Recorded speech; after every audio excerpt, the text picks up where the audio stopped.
안녕하세요. 남과 북이 하나 되는 시간 통일북소리 김경란입니다. 보현 씨, 북한에서는요 청년들이 직업이나 진로를 어떤 식으로 결정을 하나요?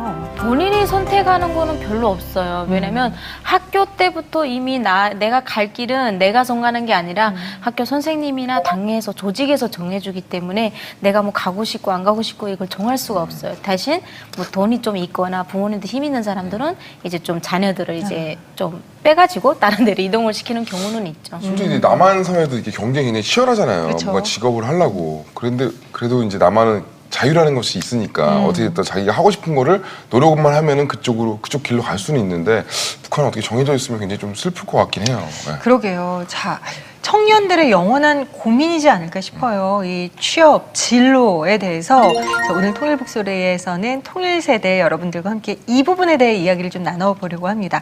자, 오늘의 출연자 여러분께 소개를 해드릴게요. 반가운 서울글들 모셨는데요. 먼저 북한 출신 청년들을 대표해서 주충성 씨 그리고 신호명 씨 자리해 주셨어요. 반갑습니다. 반갑습니다. 네.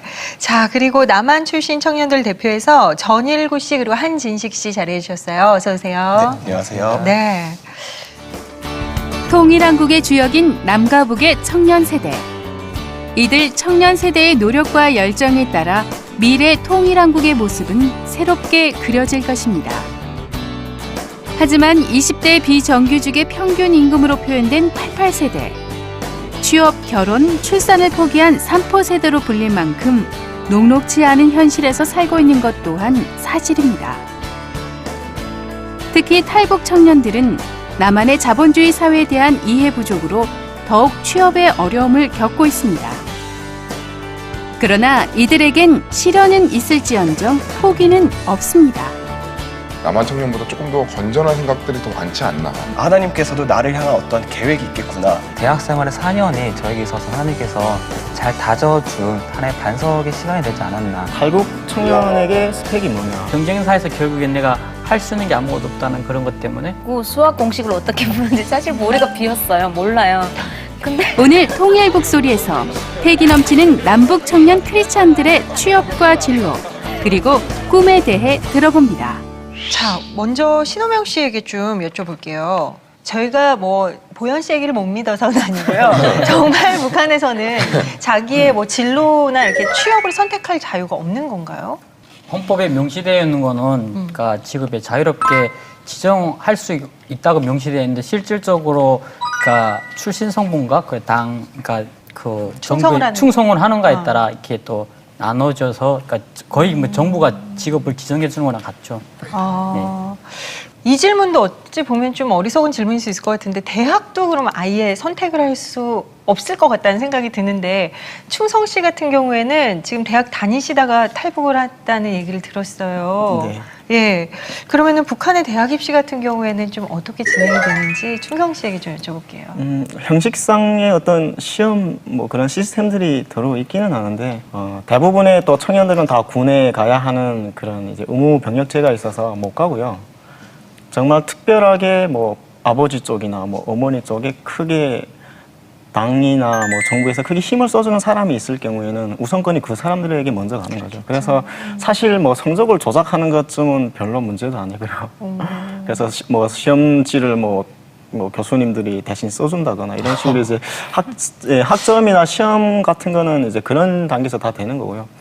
뭐 학교에서 일단은 추천을 받으면 정무원 시험이라는 걸 봐요. 그래서 정무원 시험에서 또 이제 성적을 나눠서 좀 더 좋은데 추천을 해주거나 하는데 대부분의 사람들은 사실 그 성적이 그렇게 얽매이질 않은 것 같습니다. 그렇겠네요. 네. 우리는 공부를 잘 하고 싶은 이유가 내가 원하는 대학, 맞아. 원하는 과를 가기 위해서인데 북한에서는 그런 네, 개념이 전혀 거의 없네요. 우리는 없으니까. 잘하면 그만큼 이제 선택의 폭이 넓어지기 때문인데 북한은 어차피 정해주기 때문에 그러니까. 열심히 안 하니까.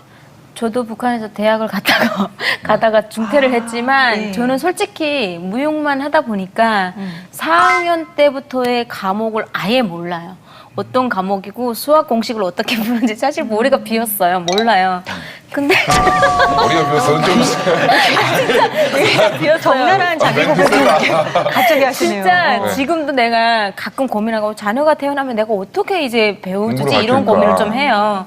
근데 그거를 내가 안 배웠는데 나는 졸업증을 쥐고 마지막 아리랑 공연 갔다 오니까 해롱교연대학으로 바로 발령이 났어요. 내가 나 시험도 안 치고 아무것도 안 되고 어떻게 가냐 했더니 그냥 무용과를 나왔으니까 저희 지도원이 저희 이제 졸업생 중에 이제 6명을 선택을 해가지고 교원대 갔다 와서 이제 유치원 교사나 학교 교사로 나가라 해가지고 넣어준 거예요. 그러니까 나는 시험 뭐 이런 거 뭐 머리는 깡통이지만 그냥 대학 갔어요. 강요를 계속 몇 번씩 하시네. 강조를 계속 하시네요. 그러니까 진짜 그런 것 같아. 내 운명을 내가 개척할 수 있는 여지가 없네요. 그냥 누군가의 손에 맡겨진 채 네. 나의 운명이 그냥 이렇게 만들어져 가는 것을 그냥 바라볼 수밖에 없는. 그리고 북한의 이런 대학과 취업의 어떤 실상에 대해서 저희가 간단히 이야기를 들어봤는데 그러면 이게 궁금해져요. 도대체 북한에서는 어떤 꿈을 갖고 공부를 하는 걸까? 이 세 분께 한번 여쭤보고 싶거든요. 먼저 꿈이라는 게 어쩌보면 이렇게 저는 부모님으로부터 많이 꿈을 좀 배웠던 것 같아요. 그러니까 부모님이 좀 존경스러우셔가지고, 그러니까 부모님처럼 돼야 되겠다. 그러니까 부모님 같은 그러니까 직종을 얻어야 되겠다라는 생각을 많이 가졌던 것 같아요. 그러니까 그 자기 삶에서 그냥 소소한 꿈들을 많이 꿨던 것 같아요. 어떤 꿈을 꿔셨어요? 저 같은 경우에는 아버님이 그러니까 운전기사였어요. 그러니까 네. 운전기사라면은 여기서만 그냥 운전만 하는 거 아니라 정비까지 다 같이 하는 그러니까 그런 기사였는데 지역에서 많이 존경을 받고 또 많은 사람들의 사랑을 받다 보니까 저런 아빠처럼 저런 사람이 나도 돼야 되겠다라는 그런 소박한 꿈을 꿨던 것 같아요. 그렇겠어요. 그리고 아무래도 보는 것에 한계가 있고 네. 내가 뭐 어떻게 한다고 될 일이 아니니까 그래도 아버지가 좋은 롤 모델이 되셨네요. 네. 보현 씨는? 지금 생각해보면 참 막연한. 보현 씨 꿈 알잖아요. 우리 잘 먹고 잘 사는 거. 맞아. 잘 먹고 잘 사는 게 꿈이었잖아요. 이뤘다. 이뤘어요. 근데 대학 가서 졸업을 해서 이제 교사가 되게 되면 이제 국경 지역의 군인한테 시집을 가서 국경 지역의 군인들은 돈을 잘 벌잖아요. 그래서 그렇게 좋은 데 시집을 가서 애 낳고 그냥 돈 걱정 안 하고 사는 게 그게 꿈이었어요. 그때는 그냥 먹고 사는 게 잘 사는 게 그저 꿈이었어요. 그때는. 구체적이다. 국경 지역에 있는 군인이어야 되는. 국경중에 근데 우리 때가 우리 때가 잘못 살서가 아니야. 그 앞에가 있어. 구체적인 얘기. 우리 때가 그게 왜 강했냐면 이제 탈북자들이 많이 생기면서 국경 지역의 군인들이 되게 짱이었어요. 왜냐면 이제 그 밀수 이런 걸 도와주면서 더 좀 위험하긴 하지만 돈을 버는 거는 그 사람들이 군인들 속에서도 제일 짱이었거든요. 그래서 선택을 할 때도 남자를 선택할 때도 돈을 벌 수 있는 사람한테 시집을 간다는 게. 근데 이쯤에서 궁금해지는 게 있어요. 북한의 대부분의 여자들이 그래요? 아니면 보현 씨가 유독 약간 그런. 아니에요. 아니 제가 돈에 그렇게 너무 집착을 하는 게 아니라 북한의 대부분의 나만식 여자들이 생각을 갖고 있기 때문에. 아니에요. 그 1순위가 그거예요. 진짜예요. 거짓말 안 하고. 북한의 여자들이 대부분 100%는 아니고요. 8, 90%는 다 그렇게 생각을 해요. 그거 보면은 남자들보다는 여자들이 좀 욕심이 더 많은 것 같아요. 갑자기 또 남녀 성대결로 나누세요. 그거 별로 꿈이야. 나는 그냥 우리 아버지처럼 이렇게 편안하게 사는 거 딱 이러고 근데 뭐 나는 꼭 그 앞에 있는 그 군인한테 시집을 가서 내가 돈을 벌 거야. 꿈을 들어보니까 조금씩 흥미로워지는데 우리 충성 씨는 어떤 꿈을 갖고 공부를 하셨나요? 사실 제가 한국에 와서 좀 많이 질문을 많이 받으면서 그중에 조금 당황스러운 질문 중에 하나가 내 꿈이 뭐냐 그런 질문을 좀 당황스러웠어요. 왜냐하면 북한에 살 때 별로 꿈에 대해서 고민을 해본 일이 없고요. 한국에 오니까 다 물어보는 꿈이 뭐냐? 한국 와서 뭐 하고 싶냐? 그래서 통일되면 뭐 하고 싶냐? 그래서 나는 꿈이 뭐지? 내가 뭐라고 설명을 해야 하나 그런 고민들 많이 했었어요. 그리고 북한에서 공부를 할 때는 사실 저도 뭐 여느 청년들이나 뭐 북한의 여느 이제 고등학교 졸업하는 그런 청소년들처럼 고등학교 졸업하면은 군대에 나갈 걸로 생각을 했었었는데 근데 아버지가 막으시더라고요. 아버지가 공부는 젊어서 해야지. 네가 군에 가서 10년씩, 한번 13년씩. 제가 또 군대 나갈 때는 13년 복무제. 그래서 13년 갔다가 오면은 30살 막 이렇게 되는데 그때 공부하면은 정말 이거 어림도 없다. 계속 공부부터 해라. 그래서 공부를 시작을 하게 된 거죠. 꿈은 그렇게 특별하게 없었고요.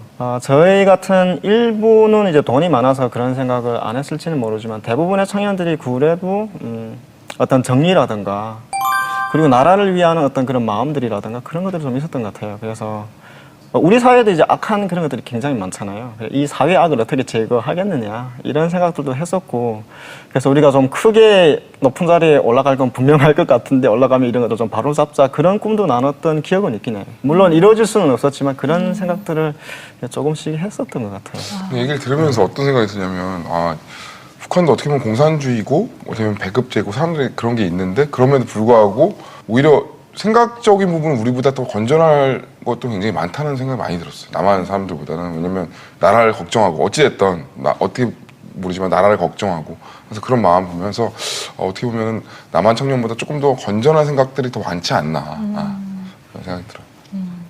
제가 들으면서 늘 느끼는 건요. 뭐냐면 딱 남과 북이 합해지면 진짜 최고겠다. 맞아요. 항상 이쪽이 치우쳐 있고 이쪽이 조금 더 많이 갖고 있는 것들을 이렇게 융합시키면 와, 이 시너지가 엄청나겠다. 이런 생각이 들어서 항상 설레는 마음으로 듣게 되는데요. 호명 씨가 탈북 전에 군인이셨는데요. 네. 국경지대를 지키는 제 보현 씨의 이상형이 아니라 휴전선을 지키는 군인이셨어요. 안타깝네. 그렇죠. 그리고 네. 그 휴전선을 지키는 군인으로 이제 계시다가 남한에 오셔서는 또 늦은 나이에 대학에 진학을 하셨거든요. 그러면 대학을 진학하실 때는 어떤 이유, 계기가 있으셨을 것 같은데 네. 어떤 마음이셨어요? 제가 군인이다 보니까 그러니까 사회에 대한 전혀 아는 게 없었어요. 그래가지고 오직 하면 된다는 그 군에서 배운 그 사상, 그러니까 정신교육이랄까, 그거 하나 가지고 남한에서 다양한 시행착오를 많이 했어요. 하면서 느끼는 게 내가 모르는 게 너무 많구나. 이렇게 많이 배워야 되겠구나. 그러면서 대학까지 갈 때까지 많은 이렇게 장애물들이 많았어요. 일단은 그러니까 첫 번째가 나이가 있었고 그리고 공부에 대한 베이스가 많이 부족했고 그렇죠. 그리고 기도해 주신 분들이 있었고 또 응원해 주신 분들이 있어가지고 또 이렇게 과감히 또 공부를 해가지고 이제는 졸업할 단계까지 온 것 같습니다. 근데 좀 북한 출신이라는 것 때문에 어려움 같은 건 없으셨어요? 캠퍼스에서?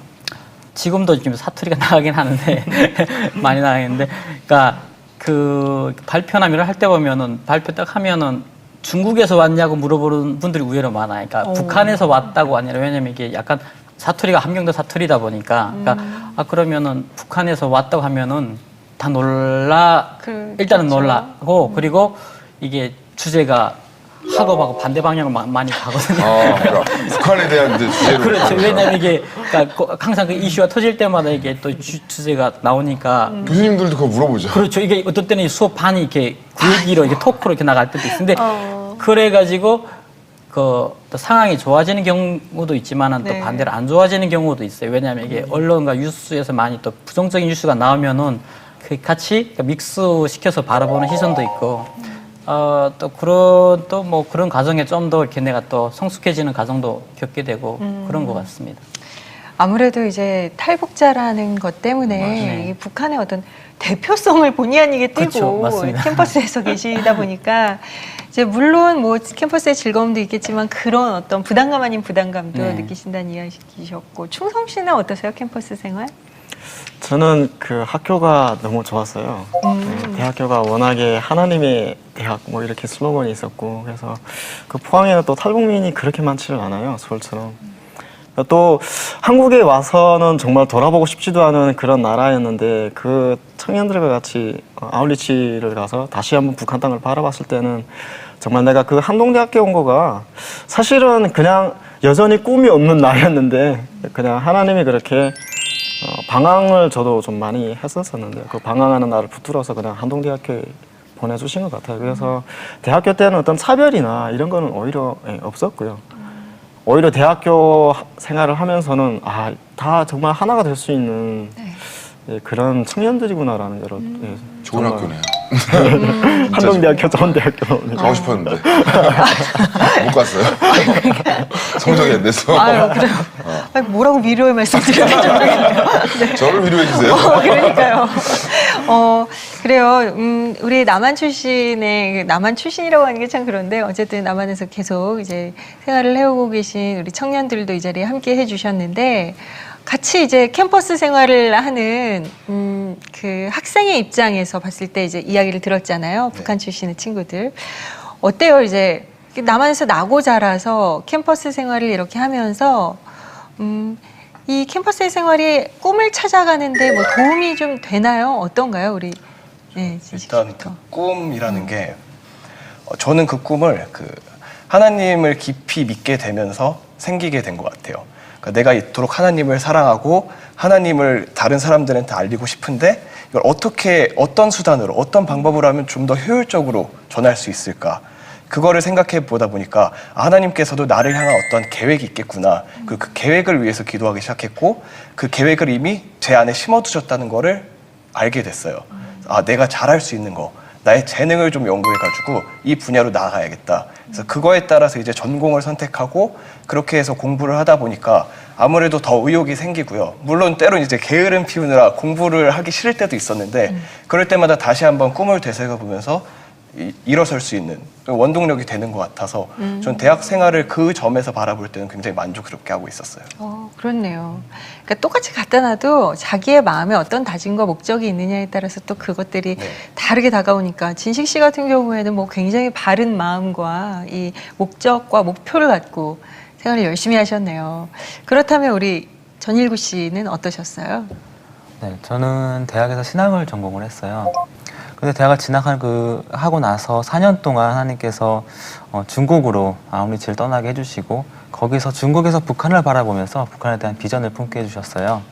그리고 그 뒤에 졸업하고 나서도 통일 이후의 교육에 대해서 계속 관심이 있어가지고 교육 관련 이제 국제 교육 ODA NGO에 들어가서 한 3년 정도 일을 하면서 많이 배우면서 작년부터 이제 사회적 기업에 대해서 관심을 갖게 되고 그래서 지금 이제 사회적 기업 자체를 이제 창업을 시작을 하게 되었는데 이런 과정들 하나하나가 대학 생활의 4년이 저에게 있어서 하나님께서 잘 다져준 하나의 반석의 시간이 되지 않았나 그렇게 생각을 해봤습니다. 그래요. 하지만 이 남한의 캠퍼스는 현실은 이래요. 맞아요. 취업 그렇죠. 전쟁이 나올 정도로 경쟁은 정말 극심하기 뭐 이를 수 없습니다. 사실 저 때만 해도 그랬거든요. 정말 저 때도 그냥 도서관이 빽빽하게 그냥 뭐 노는 대학생 이런 거 없을 만큼. 그런데 뭐 그때보다 훨씬 심해졌으니 지금은 어느 정도겠어요? 지금 예전 같은 경우에는 뭐 1학년 학생들은 이제 1학년 때는 놀고 나중에는 뭐 학점을 좀 따자 뭐 이런데 지금은 1학년 들어가자마자 엄청 공부를 열심히 하더라고요. 그럼요.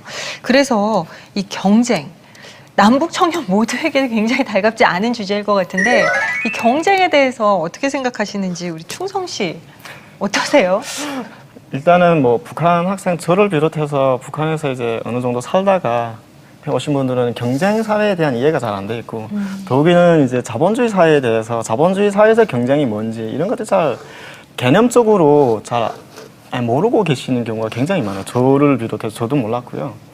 근데 제가 뭐 취업을 할 때 제가 스펙 사회라고 하는 이 남한 사회에서 탈북 청년에게 스펙이 뭐냐 이 질문이 좀 더 구체적인 것 같고요. 네.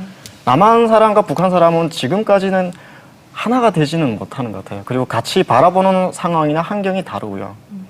그래서 자기만의 답을 찾는 거가 먼저 중요한 것 같고 저는 그 답이 한국 사회를 먼저 이해하는 거가 중요하다고 생각을 하거든요. 제가 이제 뭐 하나원에서 졸업할 때는 야, 잘 살아보자. 진짜 돈 많이 벌어가지고 정말 잘 살아보자. 이런 뭐 꿈 같지 않은 꿈이 있었어요. 그냥 나와서 보니까 뭐 돈을 벌기도 어렵거든요. 그 돈으로 행해지는 일들이 그렇게 아름답지는 않더라고요. 맞아요.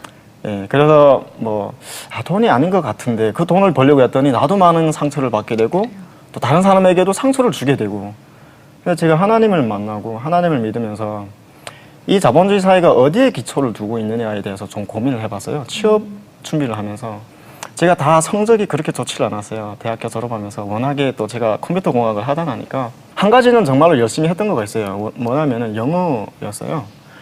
이 영어를 제가 어떻게 그렇게 잘 하게 되고 열심을 내게 되는지는 정말 그건 하나님의 은혜인 것 같아요. 다른 과목들보다는 영어는 좀 더 열심히 했던 것 같아요. 좀 잘하시나 봐요, 되게. 지금은 제가 사실 솔직한 말씀으로 제 아내가 미국인입니다.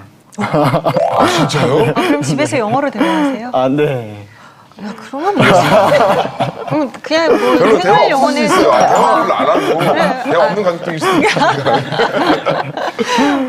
네. 와. 그래서 제가 인터뷰를 하면서 다른 거는 대답을 잘 못하는데 마지막 인터뷰 질문이 이런 거였어요. 지금까지 인터뷰한 내용을 영어로 말해봐라. 아, 이거 정말 황당하잖아요. 그러게. 지금까지 정말 긴장해서 대답을 한 거가 기억이 날지도 잘 모르는데 이걸 영어로 다 알아요. 그래서 제가 두 번째 앉았는데 한 4명이 같이 있었거든요. 네. 근데 첫 번째 분이 뜨듬뜨듬하다가 저한테 바로 버튼이 넘어오더라고요. 그래서 제가 일단은 최대한 기억나는 거 열심히 이제 영어로 막 말을 했어요. 그리고 다른 분들 다 넘어갔는데 잘한 건 아니긴 한데 제가 영어를 좀 잘했던 것 같아요. 거기서 그랬더니 그분들이 그 이력서를 보니까 또 자기소개서를 보니까 북한 출신인 걸로 아는데 어떻게 영어를 그렇게 잘하냐. 그래서 제가 한마디를 멋있게 잘했죠. 뭐라고 했냐면 남한에서 태어나서 12년, 13년 이렇게 영어 공부를 하면서도 안 되는데 나는 5년 동안 대학 다니면서 영어를 이 정도 해왔다. 그 얘기인즉슨 내가 만약에 이 회사에 입사하면은 5년 안에 정말 큰일을 할 수 있다는 잠재력이 있지 않겠느냐. 채용하고 싶습니다. 네. 그런 자택이죠. 그래서 지금 5년 안에 뭘 이뤘습니까? 아직은 그냥 지금 4년 되지 않았어요? 3년 차. 3년, 2년 남았네. 2년 안에 뭐가 일어나겠네. 네, 그 한마디를 했었는데 그리고 지금은 뭐 또 인터뷰 할 때랑 상황은 다르게 좀 많이 회사를 다녀보니까 사실 많이 힘들더라고요.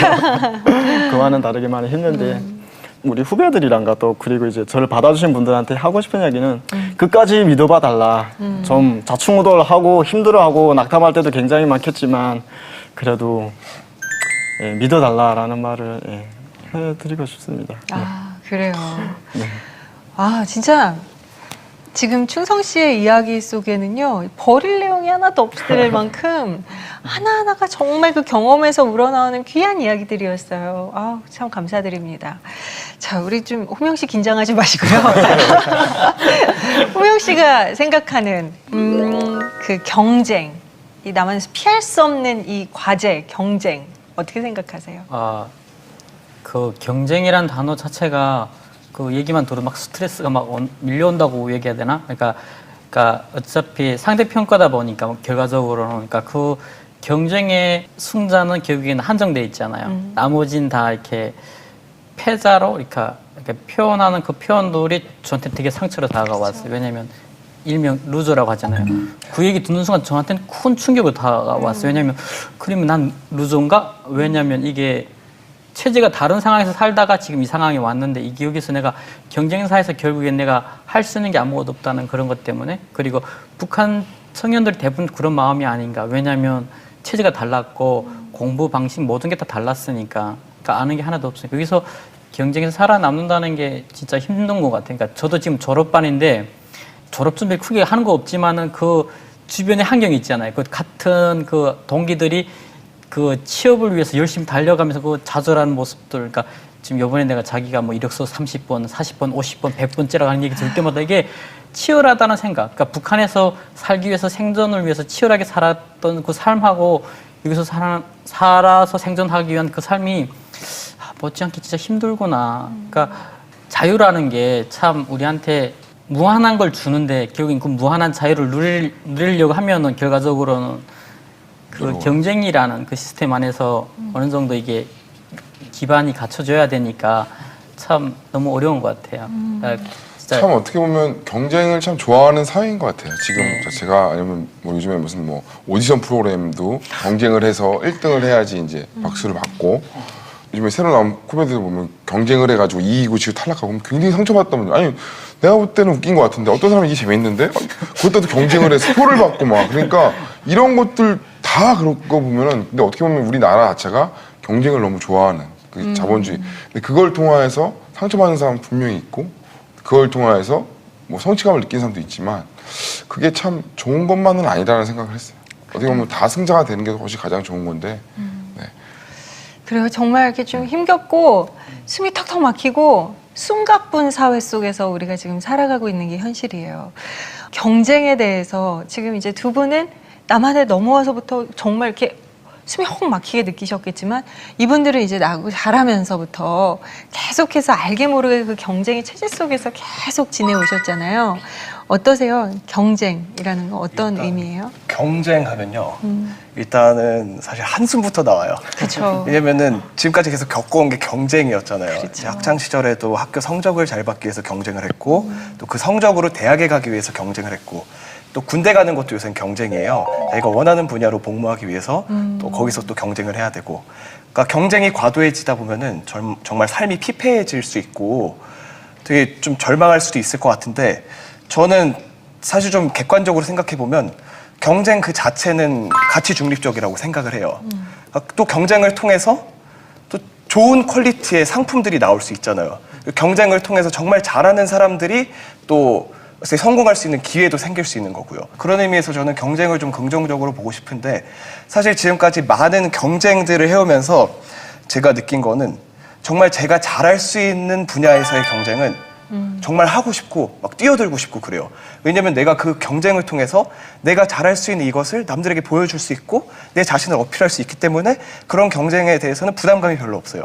하지만 내가 정말 못하는 거, 자신 없는 거는 생각만 해도 끔찍한 거예요. 그러니까 일례로 우리 또래 친구들이, 또래 대학생들이 자기가 잘할 수 있는 분야를 찾아서 그 분야를 향해서 달려갔으면 좋겠어요. 그러니까 내가 가야 될 길이 아닌데 부모님에 의해서 아니 주변 사람들에 의해서 억지로 강요해서 가다 보면은 그 경쟁이 정말 달갑지 않고 피폐한 거고 이 사회를 비난할 수밖에 없는 거예요.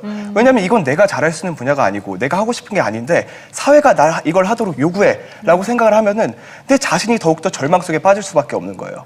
네, 하지만 내가 진짜 열정을 가지고 할 수 있는 분야 분명히 있을 거예요. 분명히 하나님께서 알려주실 거고 하나님께서 그 여러분들 마음속에 각각 심어주셨을 텐데 그걸 찾아서 그걸 향해서 달려나간다면은 내가 하나님의 이름을 이 경쟁을 통해서 하나님의 이름을 높일 수 있겠구나 이거를 깨달을 날이 저는 올 거라고 생각하고 이런 점에 있어서 좀 경쟁에 대한 오해를 좀 사람들이 좀 불식시켰으면 좋겠어요. 아니, 저는 저런 거가 한국 청년들의 그런 이제 마인드라든가 그런 어렸을 때부터 이제 성장하면서 이제 쌓여온 그런 경쟁 의식들이 되게 부럽고 그래서 우리가 본받아야 할 그런 부분들이 아닐까 그런 생각을 하게 돼요. 워낙에 그런 이제 경쟁이 없는 사회에서 살다가 지금 와서 막 경쟁하려고 하니까 이게 뭐 거의 바닥에서 올라와야 하는.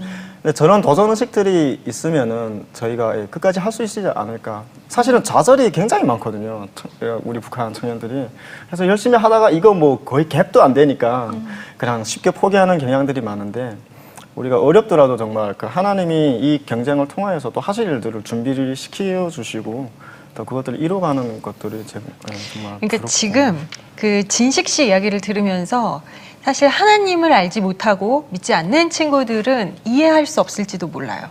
야, 당장 나는 영어 성적 받아야 돼. 내가 싫어도 해야 돼. 그게 무슨 정말 그거는 너무 배부른 소리일 수 있어 라고 할지 몰라요. 하지만 정말 감사하게도 하나님을 알고 하나님을 사랑하고 하나님 믿는 사람들에게는 굉장히 필요한 이야기라고 생각이 들고 이 이야기가 사실은 하나의 해답이라고 저는 생각을 해요. 왜냐하면 이 이야기의 중심 속의 메시지는 그냥 하나님께 맡기는 거거든요. 저는 이렇게 진식 씨 이야기를 들으면서 뭐 경쟁 이런 얘기를 떠나서 많은 청년들이 하나님을 알고 하나님을 믿었으면 좋겠다라는 생각을 하게 됐어요. 그것도 얘기를 들어보니까 참 이 하나님의 생각과 세상의 생각이 굉장히 많이 다른 게 이 경쟁에 대해서 세상 사람들은 이제 결과론적인 부분을 굉장히 많이 얘기하잖아요. 근데 하나님의 생각은 굉장히 많이 다르거든요. 이 과정, 너희가 얼마나 그 안에서 정말 최선을 다하고 네가 정말 충성된 종이냐, 말씀에 있다시피 충성되게 정말 나이가 한 세계를 있으면 거기서 2개를 만드느냐, 아니면 내가 10개가 있는데도 그냥 거기서 그냥 1-2개 만드느냐. 하나님은 그 과정이나 그런 마음들을 보시거든요.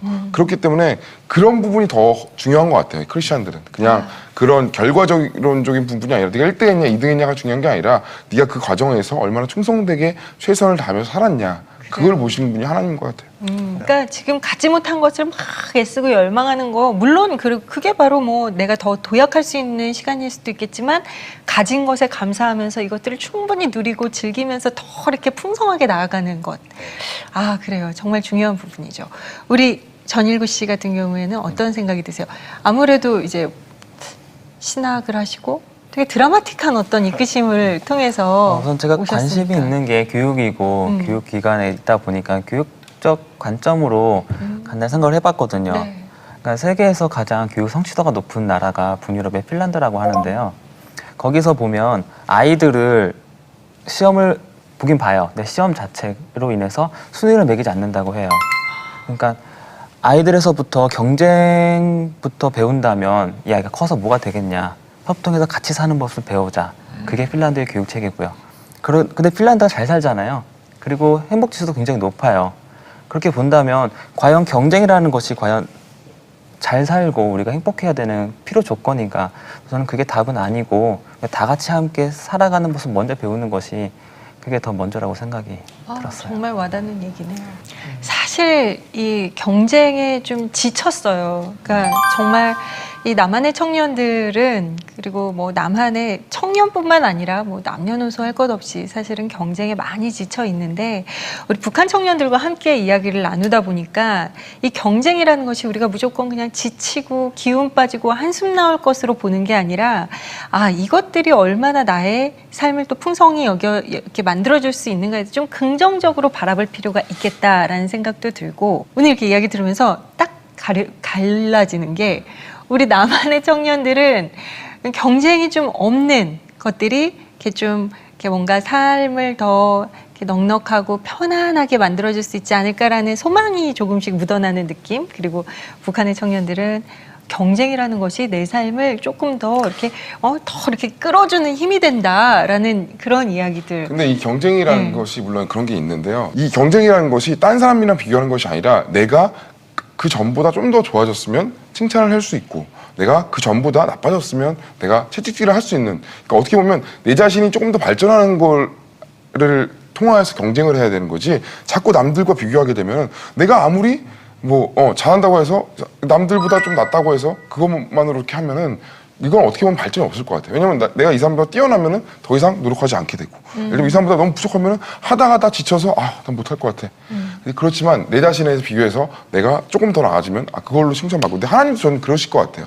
네가 조금 더 좋아지면 그래 네가 수고했다. 그래도 네가 그 전보다는 조금 더 좋은 성품이고 조금 더 나아지고 조금 더 하나님께로 가까이 오고 저는 자기 자신과의 경쟁이 더 중요하다고 생각을 해요. 그래서 그래요. 우리가 정말 어느새 이야기를 나눠보다 보니까 시간이 훌쩍 지나갔어요. 이제 마지막으로 묻고 싶은 건 이제 우리가 통일을 준비하는 세대잖아요. 아까 충성 씨는 꿈이 뭐냐 그러면 낯설었다고 하시지만 여쭤보고 싶어요. 이제 이런 나만의 어떤 자율 경쟁 체제 속에서 살아가면서 나의 어떤 목표 그리고 내가 크리스찬으로서의 어떤 생각하는 가치관, 목표 그런 것들이 분명 이렇게 가슴속에 심겨져서 살아가고 계실 텐데 통일을 준비하는 세대로서 통일이 된 그 후에 이제 어떤 꿈을 내가 이제 가슴속에 품고 있다. 이런 것들 한번 좀 나눠보는 시간 가져볼까요? 우리 북한 친구들이 계속 먼저 했으니까 이번에는 남한의 청년부터. 저는 일단 그 하나님을 깊이 믿게 되면서부터 뭔가 꿈을 크게 갖게 되더라고요. 그러니까 방송 기자가 돼서 많은 사람들에게 그 좀 진실을 알리고 또 올바른 가치관을 알릴 수 있는 그런 방송 기자가 되고 싶은데 내가 단순히 이 남한 사람들한테 전하는 것보다 이 통일 한국의 한민족에게 내 목소리로 제가 가지고 있는 것들을 함께 나누고 싶다 이런 생각이 들더라고요. 이런 생각을 할 때마다 정말 가슴이 설레고 얼른 이런 날이 속히 왔으면 좋겠다 이런 생각을 많이 했어요. 그래요. 우리 전일구 씨는 어떤 꿈을 갖고 계세요? 네, 저는 통일 이후에도 가장 중요하고 가장 어려운 문제가 소통이라고 생각을 하거든요. 제가 이제 북한 출신 분들과 함께 교회를 다닌 지 벌써 5년 차 정도 되는데 같이 겪으면서 소통이 잘 되는 것 같은데도 안 되는 부분들이 조금 다르구나. 그래서 많이 고민을 하게 됐고 대화가 안 통하고 서로 다르다고 해서 이질적으로 여러 가지 이데올로기 문제로 싸우는 것보다 결국은 하나님 안에서 모두가 가족이라는 그런 마음으로 사는 게 가장 중요하지 않나. 그리고 그러한 소통 사회, 건강한 사회에 제가 조금 이바지하고 도움이 되고 싶다라는 생각을 하겠습니다. 그래요. 좋습니다. 신우명 씨는 어떠세요? 제가 저의 꿈이 원래 그러니까 하나님 믿기 전에는 그러니까 내가 잘 먹고 잘 사는 게 솔직히 꿈이었어요. 그리고 좀 이렇게 그 하나님 믿고 나서 나한테 제일 이렇게 그런 하나님 마음 주신 게 그런 것 같아요. 고아와 과부를 돌봐야 된다. 근데 그 성경 구절을 볼 때면 이렇게 좀 마음이 짠해오는데 북한에 있는 그 부모 이런 고아들, 그 친구들이 만약에 하나님의 사랑을 알고 하나님의 사랑을 바르게 성장한다면은 참 그만큼 아름다운 게 없지 않는가 해가지고 통일 후에 북한에 그러니까 고아원이라는 단어보다는 약간 그러니까 그들이 꿈을 키울 수 있는 그런 학교, 그런 놀이터를 만들고 싶다는 게 저희 꿈입니다. 네. 우리 함께 만들면 좋겠어요. 좋은데요. 정말. 네. 꿈의 학교. 꿈만 꿈 이야기만 들어도 가슴이 설레네요. 충성 씨 죄송해요. 꿈이 뭐세요? 제가 컴퓨터를 대학에서 공부하면서 굉장히 어려웠고 왜냐하면 북한에서 대학을 졸업했지만 그게 사실 컴퓨터 굉장히 다룰 수 있는 시간이 별로 없었어요. 그래서 그냥 구경만 하다가 그냥 나온 경우인데 컴퓨터 공학을 하면서 내가 이 컴퓨터 공학을 왜 해야 하는지를 몰랐었어요. 하나님을 만나고서도 잘 몰랐는데 제가 회사라는 이 시스템에 들어가면서 어느 정도의 이제 방향을 가지고 꿈이다라고 생각을 하게 된 거가 북한에는 굉장히 많은 그 해커라든가 좀 안 좋게 사용되는 컴퓨터 기술자들 굉장히 많거든요. 이 사람들과 소통을 하려면은 우리가 공학으로 소통을 할 수가 있고 이 컴퓨터로 우리가 대화를 하고 또 인터넷 선교가 되는 거죠. 이 사람들과 컴퓨터로 얘기를 하면서 하나님을 증거하는 일들. 이 북한에 있는 이 굉장한 그런 해커 집단이 좋은 쪽으로 쓰임을 받고 하나님의 영광을 위해서 사용이 된다면 굉장히 큰 일이 되지 않을까. 그래서 네. 그런 꿈이 있습니다. 그 사람들과 같이 일하기 위해서 컴퓨터 공학을 계속 해야겠다. 그래요. 자, 통일 세대의 남북 청년들과 함께 이야기를 나눠봤습니다. 두 분 어떠셨어요? 보현 씨 어떠셨어요? 네, 저는 제 꿈도 그랬어요.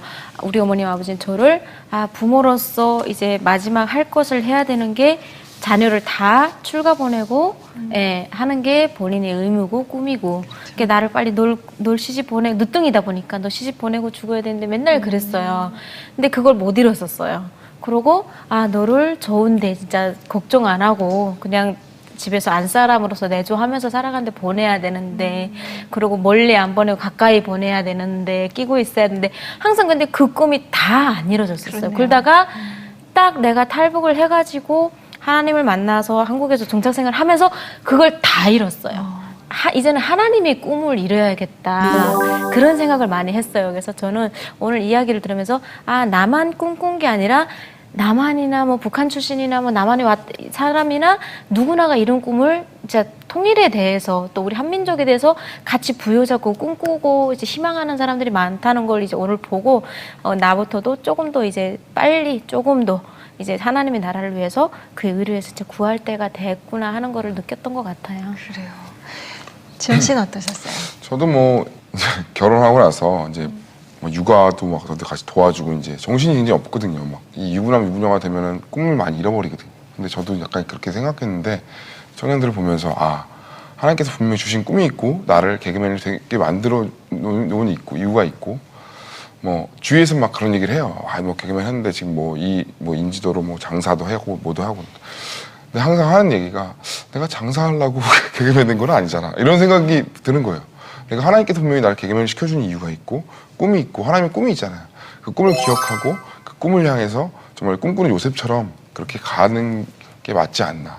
나도 이제 나이가 있지만 50대건 30대건 60대건 정말 하나님의 꿈이 있으면 그 꿈을 이뤄가면서 살아가는 게 우리의 행복이 아닐까라는 생각을 많이 해요. 네. 저는 이렇게 남북 두 분의 청년을 모시고 이야기를 나누면서 경쟁이란 이야기를 나누면서 저에겐 딱 머릿속으로 두 개의 키워드로 정리가 됐어요.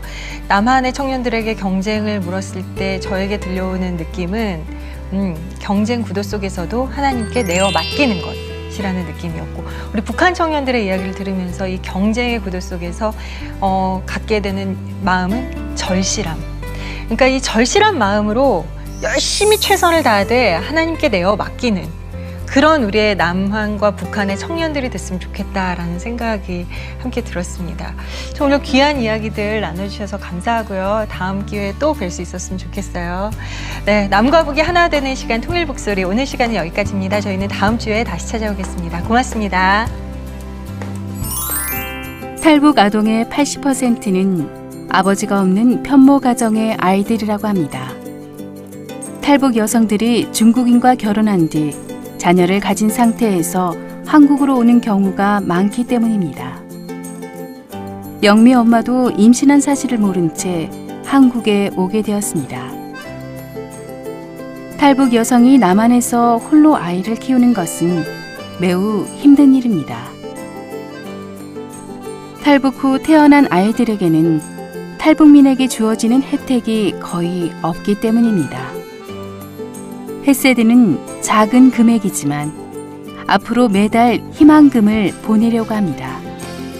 여러분의 작은 손길이 탈북 미혼모와 아이들에게 큰 힘이 될 것입니다.